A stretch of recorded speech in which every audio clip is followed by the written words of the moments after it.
पिछली क्लास में हम लोगों ने मीडियन पढ़ा था, यानी मीन, ठीक है, माध्यिका पढ़ा था। इसके बाद आज पढ़ेंगे हम लोग बहुलक। बहुलक क्या होता है, यानी मोड जिसे कहते हैं, आप लोग समझ रहे होंगे मोड जिसे कहते हैं। कहने का मतलब है, जैसे यहाँ पे दिया हुआ है, किसी दी हुई राशियों के आंकड़ों में जो पद सबसे अधिक बार आता है उसी पद के मान को के समूह का बहुलक कहते हैं। उसी पद के मान को समूह का बहुलक कहते हैं। जैसे यहाँ पे लिखा हुआ है 12, 15, 13, 12, 15, 14, 13, 12, 16, 12, 14, 12, 17, 12, 18 और 12, ठीक है। कहने का मतलब कुछ आंकड़े दिए हुए हैं, निम्नलिखित आंकड़ों का आपको बहुलक फाइंड करना है। तो बहुलक के लिए क्या करते हैं, पहले इधर पद लिख लेते हैं, उसके बाद लिखते हैं बारंबारता, ठीक है।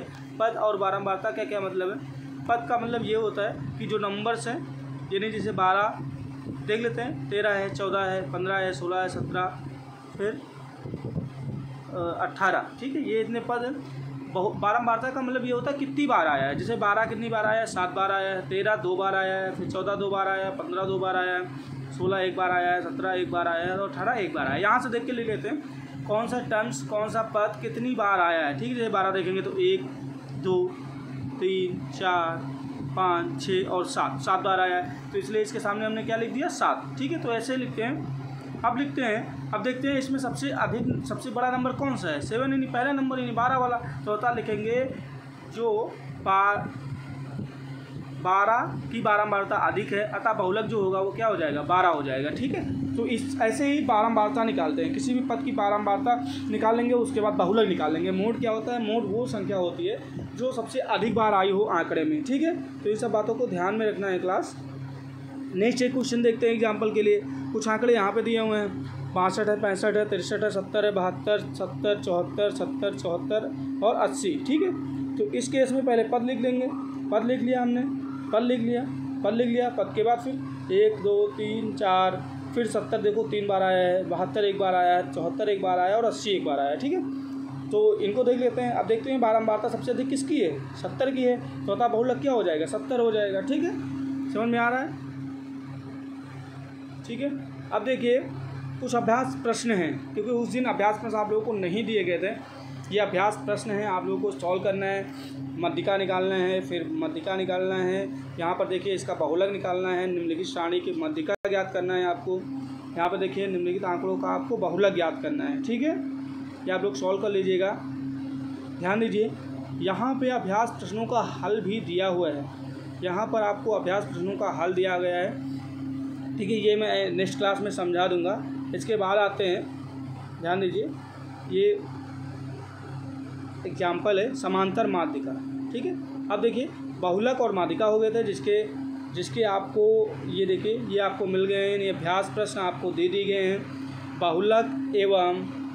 बहुलक एवं माध्यिका के, ठीक है। यानी माध्यिका यानी मीन और मोड जो है उसके आपको अभ्यास प्रश्न दे दिए गए हैं। इनको नोट कर लीजिए, सॉल्व करिए, अगर कहीं भी कठिनाई होती है तो बताइए, ठीक है। इसका सलूशन भी है, इसके जस्ट बाद आपको वीडियो में इसका सलूशन भी दिखेगा, तो उस पर चर्चा हम बाद में करते हैं। पहले भी देख लेते हैं। देखिए ये पहला क्वेश्चन है, तो पहला ये देखिए लगा हुआ है, ठीक है। इसके बाद दूसरा है, तीसरा है, ठीक है। तो ऐसे जो मेन क्वेश्चन हैं वो मैंने लगवा दिए हैं। बाकी आपको अब देखना है, इसी चैप्टर से है समांतर माध्य यानी मीन, ठीक है। मीडियन हमने पढ़ लिया, मोड पढ़ लिया, अब क्या पढ़ना है, मीन, ठीक है। अब देखिए ध्यान दीजिए, समांतर माध्य क्या होता है। समांतर माध्य का रूल होता है सिग्मा एफ एक्स अपान एन, ठीक है। नॉर्मल रूल है, कहीं भी यूज़ कर सकते हैं आपको, सिग्मा एफ एक्स अपान एन। सिग्मा का मतलब होता है सम, एफ एक्स मतलब इनटू, ठीक है। एफ मतलब फ्रिक्वेंसी, एक्स का मतलब जो भी आप निकालेंगे। अभी ध्यान दीजिए क्या होता है, एम यहाँ पे दिया हुआ है, क्या है, समांतर माध्य है। सिग्मा क्या है, योग है। एफ क्या है, आवृत्तियाँ हैं। एक्स क्या है, वर्गांतरों का मध्य बिंदु होता है। वर्गांतर जो दिया होता है उसका मध्य बिंदु होता है। फिर उसके बाद क्या है, देखिए ध्यान दीजिए, एन क्या है, आवृत्तियों का योग होता है, ठीक है।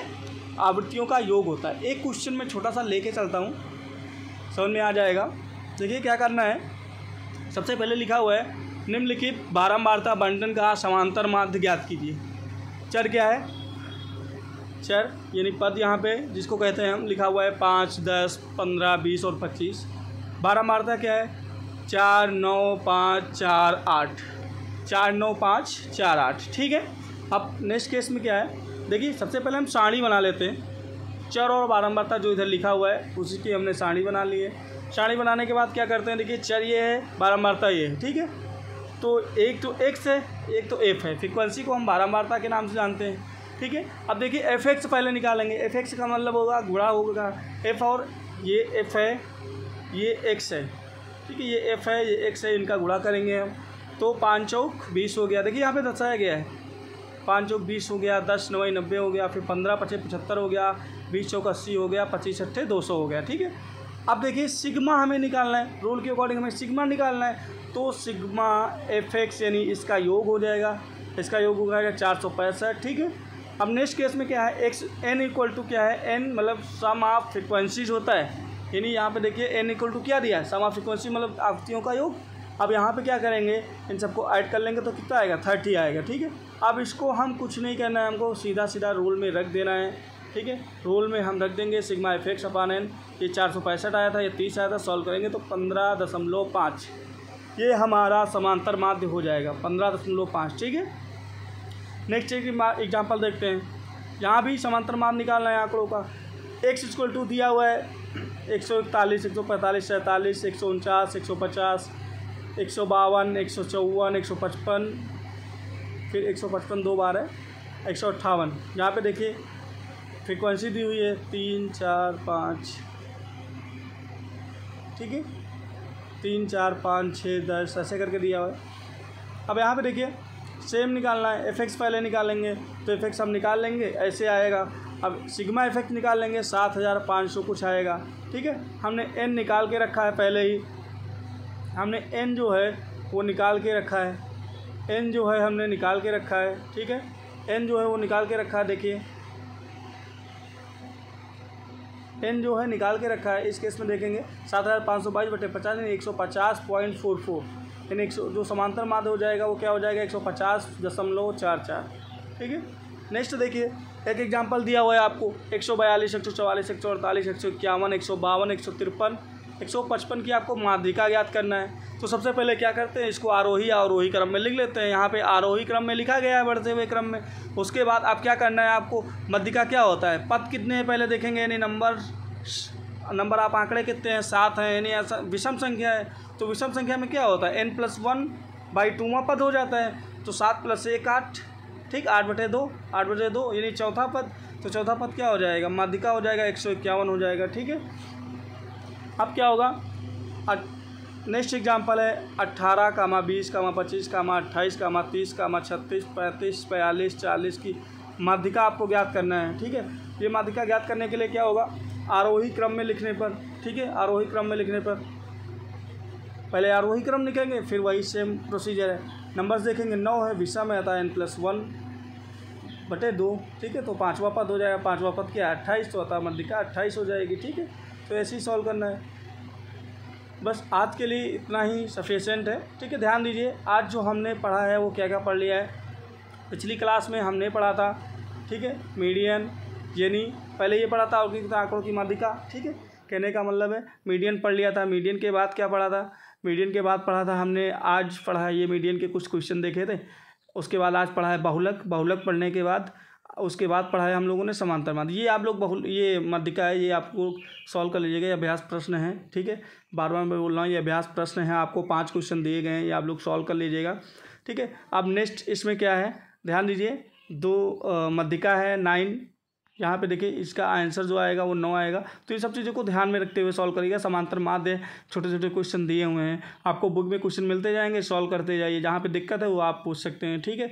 अब नेक्स्ट लेक्चर में हम लोग पढ़ेंगे त्रिकोणमिति, ठीक है, यानी ट्रिग्नोमेट्री पढ़ लेंगे नेक्स्ट लेक्चर में, ठीक है क्लास। तो ध्यान दीजिए, आपको ये अभ्यास प्रश्न में लास्ट में दिखा दे रहा हूँ, ये अभ्यास प्रश्न आप लोगों को सॉल्व करके लिखना है, ठीक है। ये जो अभ्यास प्रश्न है ये आप लोगों को सॉल्व करके मुझे ERP पे भेजना है, ठीक है, मुझे ERP पे भेजना है। तो ध्यान दीजिएगा इन सब बातों को कि सारे क्वेश्चन आप लोग लगा लीजिएगा। जैसे यहाँ पे देखिए, यहाँ पे दिया हुआ है लास्ट में जो है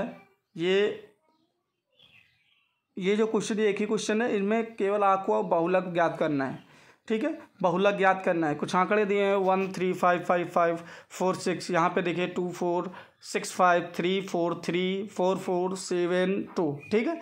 यहाँ पे देखिए दिया हुआ है 5,798,79,77352, ठीक है, ये दिया हुआ है।